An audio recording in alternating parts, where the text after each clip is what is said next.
I've been listening to Barry, you know, since I turned professional, and I've been just like a sponge soaking up all the information. I listen, and obviously he's got so much knowledge, and he's been in the game for such a long time. I just need to take it all in. And his son Shane as well, who's younger than me, which is a strange sort of combination for the coach to be younger than the fighter. But Shane is an amazing trainer, and you'll see here later on in the pause just how good he is. But to be getting the information from both guys, it's been great, and I feel like it's benefited me. Ireland's Carl Frampton challenges WBA Featherweight World Champion Leo Santa Cruz. That's Saturday, July 30th. This is the Barclays Center in Brooklyn, New York. It'll be broadcast on Showtime Championship Boxing. And returning to the ring is Paulie Malignaggi, who will be facing Brooklyn veteran Gabriel Bracero. Hey Paulie, could I ask you, you know, I was there when you retired. What brings you back in the ring? I don't know. I never really officially announced my retirement. I don't think that'll ever officially happen, but you know, sometimes you just question whether you should continue. Sometimes you don't. You know, just kind of got hungry to fight again, hungry to compete again, and of course the opportunity presented itself, and it was an opportunity that, you know, seemed pretty good to me. And how's the training? You know, you had said at some point you might have been a little tired of training. Have you come back from that? Oh yeah. After you take some time off and you kind of start to miss the working out and stuff like that. One thing I don't miss is the making weight, but of course, you know, that comes with the territory. You got to bite down and do that. But of course, everything else, you know, sometimes you do start missing it and you want to come back and fight, of course. How much weight do you have to go down? Not too much. You know, I've brought some good weight down, but of course, you know, you always have to stay on top of it, because when your body comes down in weight, it'll shoot back up if you mess up. So you gotta. The work is also the maintenance and keeping the weight down. This is going to be sort of an all Brooklyn card, or Brooklyn-based card outside of the headlines. Tell us a little bit about that. Yeah. It's well, you know, I think whenever we have shows in Brooklyn, we try to make it interesting for the fans in Brooklyn, and you know, besides having world-class opposition here between guys like Santa Cruz and Frampton, you know, they'll also put always some Brooklyn flavor on the card, and me and Tito Bracero bring that Brooklyn flavor to this card as well. And just to end, any ring rust? Not really. You know, I fought in December. Before that, I fought in September, so I don't think it's too much rust. You know, once I start training, and I have been training, I feel pretty sharp, so I feel good. Thank you for your time, and I love your broadcasting. Thank you. With us, Barry McGuigan, you are a superstar in Ireland. All my Facebook friends are so excited. Now tell me a little bit about training Carl Frampton. Well, I'm his manager. My son, who's just over there, he trains him, and I manage him. And I'm in the gym every day with him, or as often as I can be. We've got a couple of other fighters here on the undercards. We've got Josh Taylor, outstanding world-rated 140-pounder. And we got our 160-pounder Conrad Cummings, who is also on the undercard, sensational talent as well. So it's we have a very exciting couple of months ahead of us. And my son, of course, trains David Hay as well, and he also trains George Groves. So we're flat out at the moment, very busy. And it's great to be in New York. The Big Apple is really a fantastic place. Crowded, the gym. I was in Gleason's when it was at the old address back in the 80s, so I know what it's like. I know Bruce and I go back a long way, Bruce Silverglade, and yeah, it's great to be back here. And tell us a little bit about the manager relationship with the fighter. I think that you, at some point in your career, sort of fought for that relationship, or a better relationship. Well, yeah, I mean, it's interesting. I don't want to go back into that sort of mire of legalities, but nevertheless, I fell out fairly substantially with my ex-manager, Barney Eastwood, but we have a phenomenal relationship with Carl Frampton, former world super bantamweight, two weight division, or let me get that right, IBF and WBA super bantamweight champion. So we've got a great relationship. He's been with me since 2009. My son trains him, I manage him, my boys promote him, and we have a great relationship with him. But yeah, I have always fought. I started the Professional Boxers Association in 1993 with the purpose of helping these guys get more control in their career, encouraging them to do other things outside boxing, invest in time and in a potential career after boxing, etc., etc. So I've tried to be sensible and prudent and get them to pitch forward and look about what's going to happen after the game is over. But We're glad to say we've got a stable of great fighters. Very excited about being here. This is a great fight for Carl Frampton against Leo Santa Cruz for the WBA super featherweight title. So we're very much looking forward to that. Frampton is in phenomenal condition, and we're pretty confident he's going to do the business. One of the questions all my Facebook friends from Ireland wanted to know is why didn't he face Rigondeaux? The Rigondeaux is not a draw. He didn't bring any television to the table. He's negative, fights on the back foot. Carl likes guys that come and have a fight with him. So there's 100 reasons why we didn't fight Rigondeaux. When mainly it wasn't a big enough fight. It wasn't, sure, from a boxing perspective, it was a huge fight, and Rigondeaux, I've got great respect for him, but he fights on the back foot all the time, boxes negatively, stinks the place out on so many occasions. He's lost his television deal. So, you know, I'm being very derogatory to him, and I'm sorry about that, but hence the reasons why we didn't take the fight. Wasn't an exciting enough fight, didn't mean enough to us financially. Santa Cruz is a fabulous fight, it's a much more exciting fight. It's going to be seat of the pants job from the first bell to the last bell, or however long it lasts. And we know that that's a very, very fan-friendly fight, whereas the other one wouldn't have been. You're his trainer. Tell me a little bit about the man.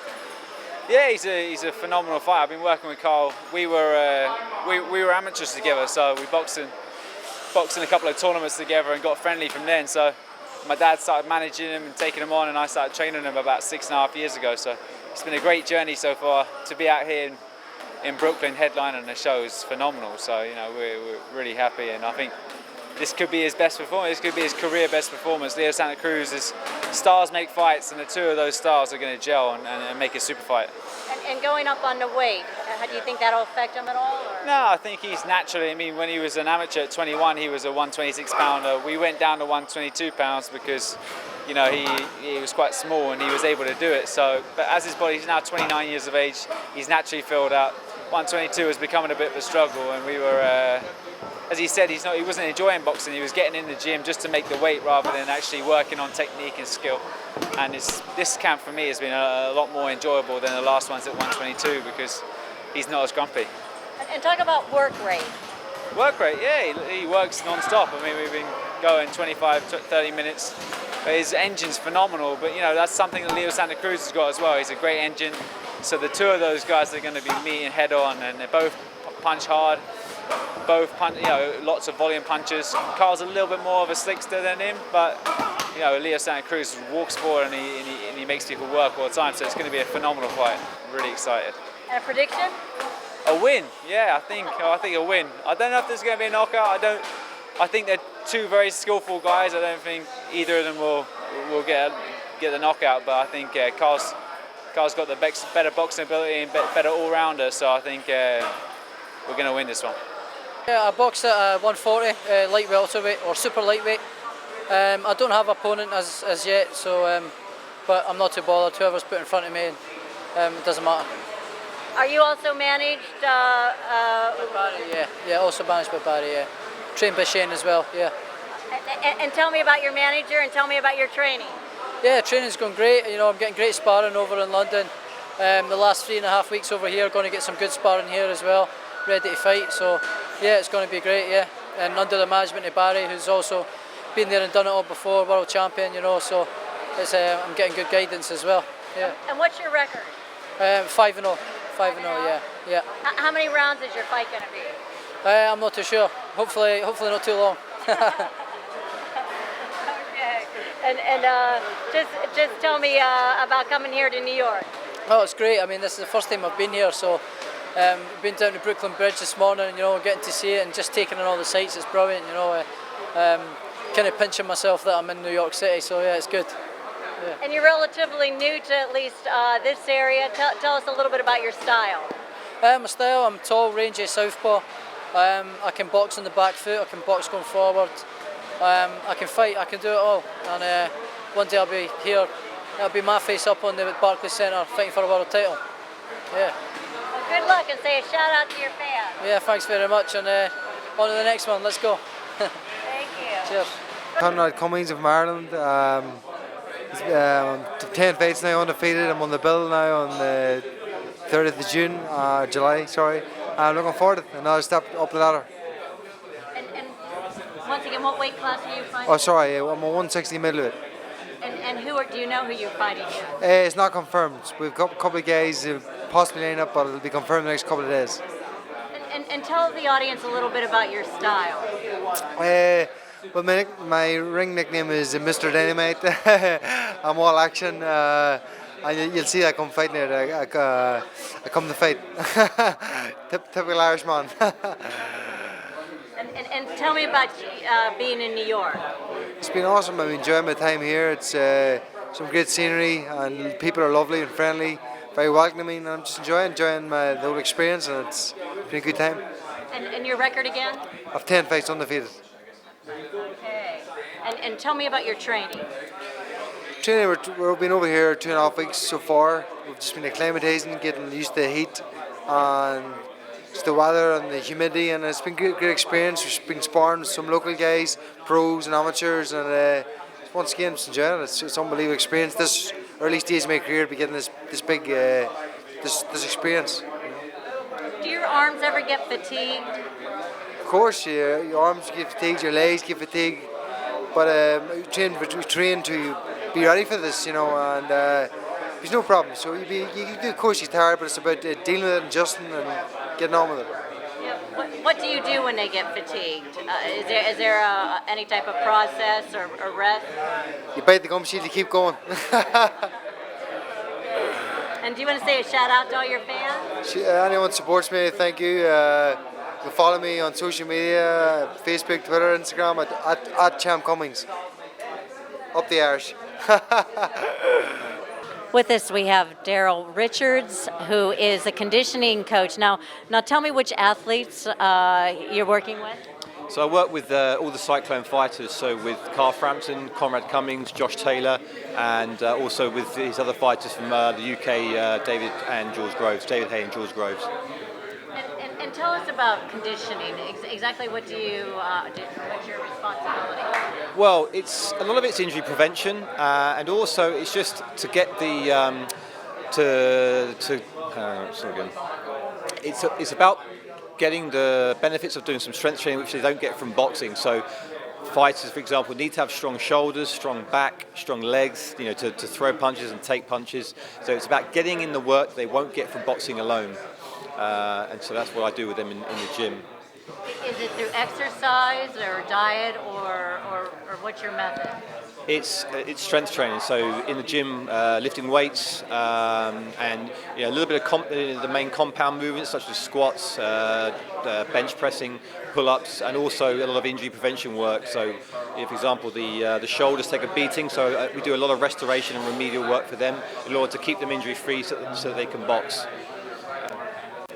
You know, I did a little bit of, not real heavyweight training. How heavy are the weights that you're using when you're doing it?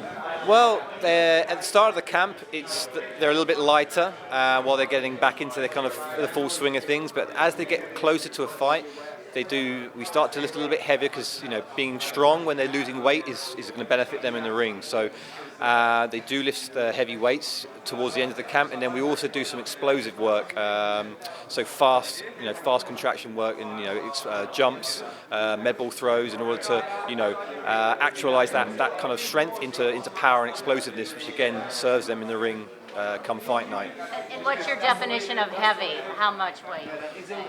Well, they're all pretty strong. So I mean, Carl can the dumbbell press 35 kilo dumbbells in each hand, and considering that he weighs considerably less than that, so it's about more than his body weight. So they're pretty strong, but it's more about maintaining their strength as they lose weight, because then their relative strength goes up for their body weight, if that makes sense. So it's a lot of it is maintaining their strength as they lose weight throughout the camp. Well, I've been doing this swim contest, so I do have a question about it. My arms have been getting fatigued. I've been swimming, let's say, an hour and a half every morning, Monday through Friday. What do you do in that case? Because these gentlemen, this is a real hand sport also. What do you do to combat that fatigue? They must get it. Yeah, and actually, if your maximal strength is low, you'll fatigue quicker. So actually, just getting stronger you'll feel that in the pool. So even just doing anything for your upper back, lat pull downs, any type of row, if that and just even just starting with like 10, 12 reps. That in itself, you'll get stronger from doing that, especially if you're not used to lifting weights, and you'll feel that in the pool, just being stronger, and you'll fatigue. It'll take longer to fatigue. And how's camp and everything been going? It's gone really well. Carl is actually very strong, way stronger than he normally is because he's moved up a weight. So I think being a little extra weight that he's carrying, being 4 pounds heavier, means that he's actually maintained his strength much more effectively than he has normally getting down to super bantamweight. So you're going to see a very strong Carl Frampton on the 30th of July. Have you worked with them before? Yes, yeah, I've worked with the guys for 3 to 4 years. I've been with McGuigan's gym since it started, so I've been working with the guys, for around 3 years now. Okay. Do you also do anything with diet? Well, we all contribute to the diet. Shane's McGuigan, the head coach, is very, very, very good with the diet. But the guys know what they've been with us for 2 or 3 years, 3 or 4 years. So the guys know now what to eat and what not to eat. But we're always keeping a close eye on them. Okay. And I guess any prediction? For Carl, I think that he's going to stop him late on. So I'm going 9 or 10 rounds. I think he'll finish him. I'm excited to fight in New York. Obviously, there's a big Irish community out here, and a lot of boxing fans in New York. It's always been, people talk about boxing in Vegas and Vegas being kind of the mecca of boxing. I believe it's New York. I believe it's here. I'm more excited about fighting in New York than it would be if I was fighting in Vegas. What happened with Rigondeaux? What happened? Well, there? that's a good fight. It's a tough fight. I believe that Rigo is the king of the super bantamweight division. I honestly believe that. That's me being honest. But people talk to me about fighting these people. If your manager or a guy you work for gives you a tougher job for less money, you're not going to take it, and the money's just not there. He doesn't have the right team behind him to offer the big bucks, and that's me being honest. I get 3-4 times the money to fight Santa Cruz, and that's the bottom line. I have a young family to look after. This is a tough game. I want to live comfortably after boxing.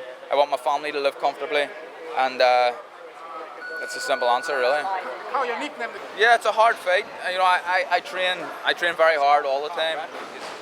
I train very, very hard all the time. So it's no different with Santa Cruz. I haven't done no less, no more, just the same. But I train hard for every opponent. But it's going to be a tough fight. Santa Cruz is a very good fighter, but I'm up for it. Yeah, I believe that making 122 was it was hurting me a little bit. I'm a big puncher, and I can punch hard when I'm in the gym up around 130, 128. But when I get down to 122, I think I lose a little bit. And 126 now, I'm going to be punching harder. I'm going to bring some power with me up the weight, and I think Santa Cruz is going to feel it. Can you stop him? Is that your game? I think so. I believe that. He's never lost. He's never been stopped. He's never looked like being stopped before. But I don't believe that he's been hit by someone that can punch as hard as me yet. And we're going to see on the night. That's the plan. The main thing is to win. But I believe I've got the power to knock him out. Your manager's legacy has been known as a peacekeeper. Could you tell me what you would like your legacy to be? I just want to be remembered as someone who was a fighter who could fight, and that's it. People 30 years on since Barry won the world title, people still talk about it. If in 30 years' time, if people are still talking about me, I'll be very happy. But I want a legacy. I want people to remember me as a great fighter. That's what I want. On Facebook, they're all talking about you from Ireland. Yeah. No, I'm from. I'm a Belfast man. I'm from Ireland. I'm from Northern Ireland, whatever you want to say. But I'm very proud to be an Irishman, to be a Northern Irishman, and. Again, I'm hoping that the guys all come out and support me, and the Irish Americans get behind me. I feel like I'll be much stronger at 126 than 122. It was getting to 122. I wasn't enjoying boxing, doing it. It was hard. The last couple of weeks before a weigh-in was always hard. And I think that at 126 I'm just a bit more comfortable, and it's not taking as much out of my body, and I believe that I'm going to be stronger for it, physically stronger. I believe that I'm going to bring a little bit more power as well, and that's what I'll need against Santa Cruz. He's a great fighter, but I'll need to be on my game to beat him. Yeah, I think that's me at featherweight now. Once I've done it and I'm enjoying boxing again, it's going to be hard for someone to persuade me to go back down to super bantamweight. I'm enjoying it too much now, so I think I'm a featherweight now. That's it. And how special is this fighting for your managers, Tito?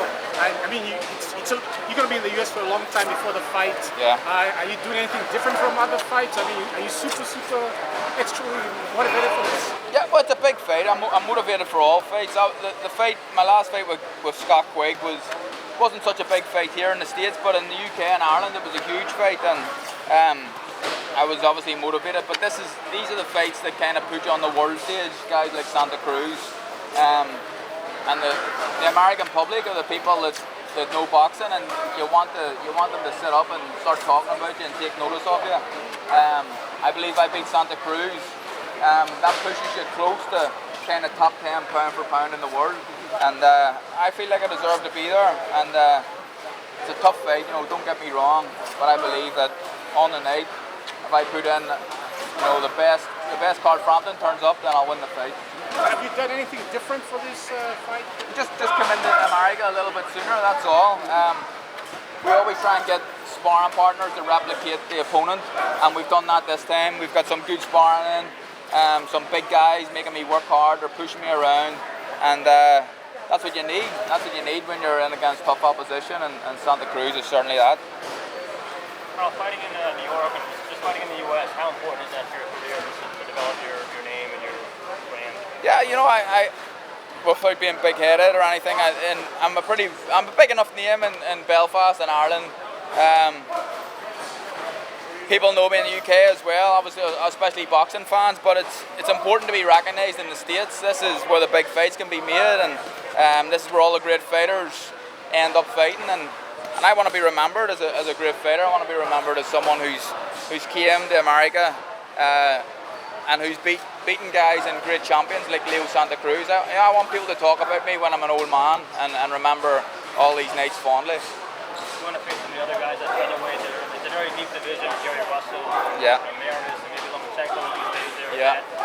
Hearing those names is that like obviously great competition. Yeah, all these guys. I want to be involved in big fights from here on in for the rest of my career. I'm 29 years old now. I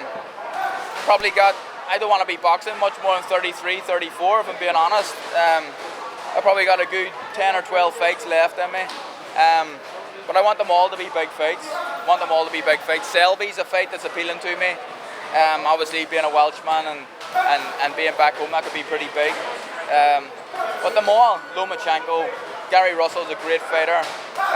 There's so many good champions at featherweight and big fights to be made. Your nickname, the Jackal, how did you get that? The Jackal, I was looking for a nickname at the start of my career, and I used to get called Carlos. My nickname in school was Carlos, so Carlos the Jackal, the film, The Day of the Jackal, obviously, and yeah, Carlos the Jackal, bit of a bad boy, and someone just suggested it, and it kind of stuck, and I think it's a good nickname. Yeah, thank you. You don't think any of that?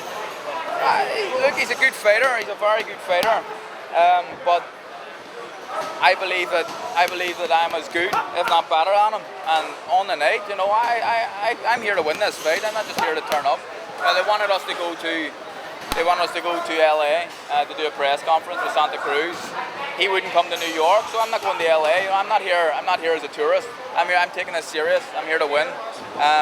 It's going to be a tough fight, but I'm going to win this fight. I really believe it. Is that true? Like they were trying to get him to LA, but then he wouldn't come to New York for a press conference? wanted to get me to go to LA, and he wouldn't come to New York. So I've already travelled halfway across the world. I'm not going to travel another 5-hour flight to get a photograph of Leo Santa Cruz if he isn't going to come to New York, where the fight is. This is where the fight is. So if he wants a photograph, come to New York. This is where I am. And that's it. You ever run into Andy Lee? I went over to Limerick City when he was supposed to fight that fight with Billy Joe Saunders, and it didn't happen. And of course, he lost when he went to the UK. I love Andy. Andy was kind of, when I was on the Irish High Performance team as an amateur, Andy was kind of one of the more established guys on the team, and I was a young kid coming in. Andy was quite young himself, but he was a name back then, and he kind of took the young guys under his wing. So I know Andy quite well. He's a real nice guy, and yeah, I see him from time to time. How do you feel about, possibly being the first guy to take away his O, and how important is it for you to keep yours? It's very important. I think it's a lot's made of undefeated records, more so than it should be these days, and that's what's causing some of the best fights not to happen and materialise, because people want to keep their O and they want easy fights. So it's important to win. Obviously, it's important to stay undefeated. I would love to have, finish my career as an undefeated champion. That would be the dream, but it's going to be tough. He's a huge name, Santa Cruz. He's been backed by Al Heyman, and likewise I'm being backed now by Heyman and PBC, and Santa Cruz is one of the big names. So it's going to be huge for me, and this is kind of one that creates a legacy, and people talk about you. This will be talked about for a long time. I put this off, which I think I will. People will talk about this for a very long time. Sportsbooks have you as the underdog. Does that book a fire in your belly, or? Yeah, the last time I was an underdog going into a fight was the Irish Championships as an amateur, and you could have got me at 11-2. I was a massive underdog, and I went out and dropped the guy and gave him a standing count and won quite comfortably in the end. So the last time I was an underdog, a lot of people that know me made a lot of money, so it's going to be the same this time. Can I get you to say a shout out to your fans? Yeah, just thanks everyone. Hopefully you tune in on Showtime on the 30th of July. It's going to be an exciting fight, one not to be missed, and thanks for supporting me. And I'm Kristal Hart reporting from Gleason's Gym here in Brooklyn, New York. Hope you've enjoyed the show. Thanks for watching, and we'll see you at the fights.